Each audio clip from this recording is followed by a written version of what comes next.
சுசி எப்படி செய்யுதுன்னு பார்க்க போகிறோம். அதுக்கு நான் ஒரு கப்பு கடலைப்பருப்பை ஒரு 2 hours ஊற வச்சுருக்கேன். ஊற வச்சு நம்ம இதை வேக வச்சுக்கலாம். தண்ணி நல்லா முங்களவுக்கு சேர்த்துக்காங்க.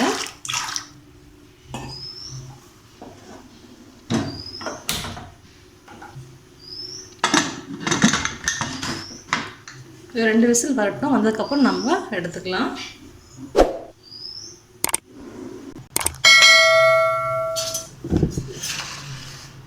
நம்மளுடைய பருப்பு நல்லா வெந்துடுச்சு.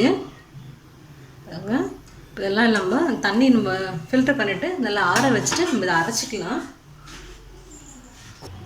நம்ம தண்ணியில் ஃபில்டர் பண்ணிடலாம்.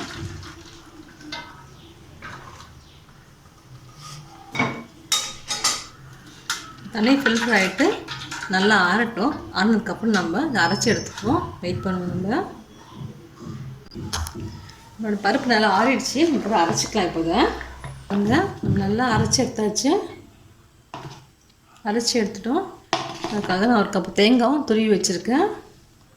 நான் ஏற்கனவே நம்ம எந்த கப்பில் பருப்பு எடுக்கமோ அதுக்கு 3/4 கப்பு அளவு நம்ம வெல்லம் எடுத்துக்கலாம். இதுக்குனே நான் வெல்லம் எடுத்து தண்ணி ஊற்றி நல்லா இது பண்ணிச்சு நம்ம ஃபில்டர் பண்ணி இதை சேர்த்துக்கலாம்.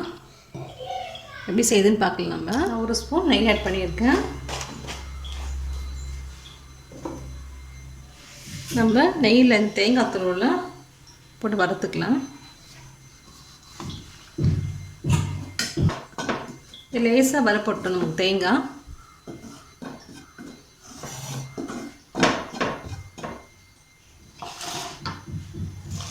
செவந்துருச்சு. நம்ம இதில் வெல்லத்தை ஃபில்டர் பண்ணி ஊற்றிக்கலாம்.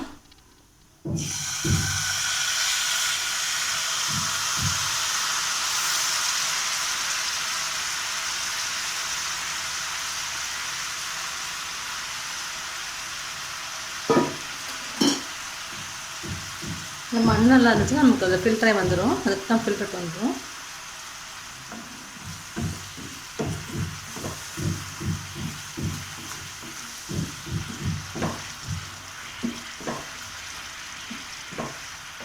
இதில் நம்ம அரைச்சி வச்சுருக்க கடலைப்பருப்பு மாவையும் சேர்த்துக்கலாம்.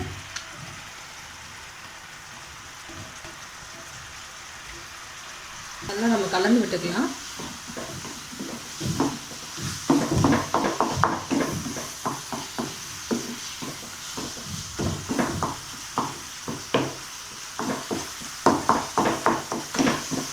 கொஞ்சமாக ஏலக்காய் பொடி ஆட் பண்ணிக்கோங்க. வாசனை நல்லாயிருக்கும்.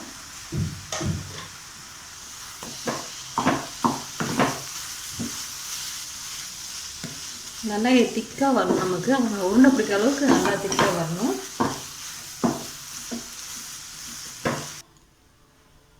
அவ்வளோதான். இந்த மாவு நல்லா வெந்துடுச்சு. அப்புறம் எடுத்துடுவோம்.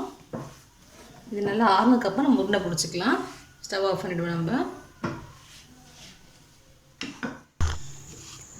நம்ம இந்த மாவுகளில் இந்த சின்ன சின்ன உருண்டைகளாக உருட்டி வச்சுக்கலாம். நான் வீடியோ எடுத்தேன். அது கட்டாயிடுச்சு, காமிக்க முடியல. இந்த மாதிரி எல்லா மாவு உருட்டி வச்சுக்கலாம். நான் இந்த கப்பில் 1 கப் மைதா மாவு எடுத்திருக்கேன். அதில் கொஞ்சம் உப்பு ஆட் பண்ணி திக்காக எடுத்து வச்சுருக்கேன். பாருங்கள், இந்த மாதிரி திக்காக இருக்கணும். அந்த மாவு நம்ம பிடிச்சி வச்ச உருண்டை இதில் ஒட்டி பிடிக்கணும். அப்போ தான் நம்ம டிப் பண்ணி போடுறதுக்கு நல்லாயிருக்கும்.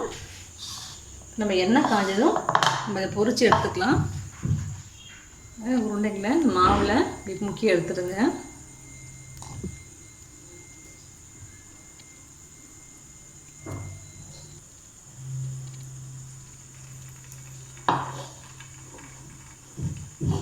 நான் ஏற்கனவே பொரிச்சு தான் எடுத்தேன். வீடியோ திடீர்னு கட் ஆகிடுச்சு. உங்களுக்கு ஃபுல்லாக காட்ட முடியல. அதான் மறுபடியும் போட்டுட்ருக்கேன்.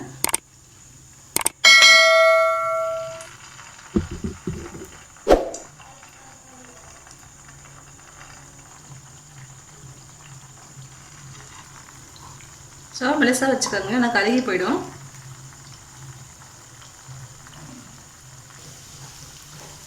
திருப்பி போட்டுக்கலாம். சீக்கிரமாக வெந்துடும் உங்களுக்கு. இது ஆல்ரெடி வெந்த மாவு தானேயா, அதனால் சீக்கிரமாக வெந்துடும்.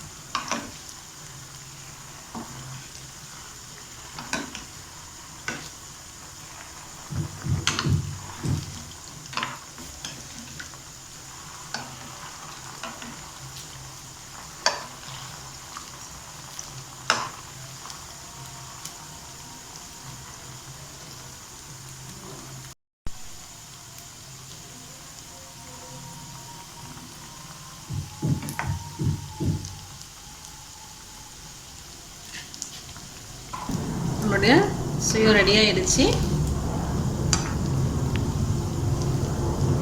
நீங்கள் மைதா மாவுக்கு பருத்தி அரிசி மாவு கூட போட்டுக்கலாம். மைதா மாவு பிடிக்காதுன்னு நீங்கள் அரிசி மாவு கூட ஆட் பண்ணிக்கலாம். அவ்வளோதான். இதே மாதிரி நம்ம எல்லாத்தையும் போட்டு பொரிச்சு எடுத்துப்போம்.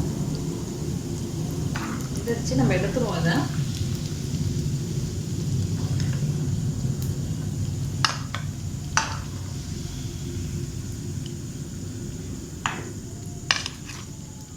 அவ்வளோதான். நம்மளுடைய சுயம் இப்போ நம்ம பொரிச்செடுத்தாச்சு. ரொம்ப சிம்பிளான ஈஸியான ரெசிபி தான் இது. கீ டைம் கூட ஈவினிங்கில் செஞ்சு கொடுக்கலாம். பசங்க விரும்பி சாப்பிடுவாங்க. பாருங்கள், நல்லா வெந்து உள்ளெல்லாம் வந்திருக்கு. செஞ்சு பாருங்கள். நீங்களும் செஞ்சு பாருங்கள். உங்கள் கமெண்ட்ஸ் சொல்லுங்கள். என்னோடய சேனல் சப்ஸ்கிரைப் பண்ணாமல் சப்ஸ்கிரைப் பண்ணுங்கள். பெல் பட்டன் ஆல் அமுத்துனீங்கன்னா நான் போகிற எல்லா வீடியோஸும் உங்களுக்கு வரும். தேங்க்யூ.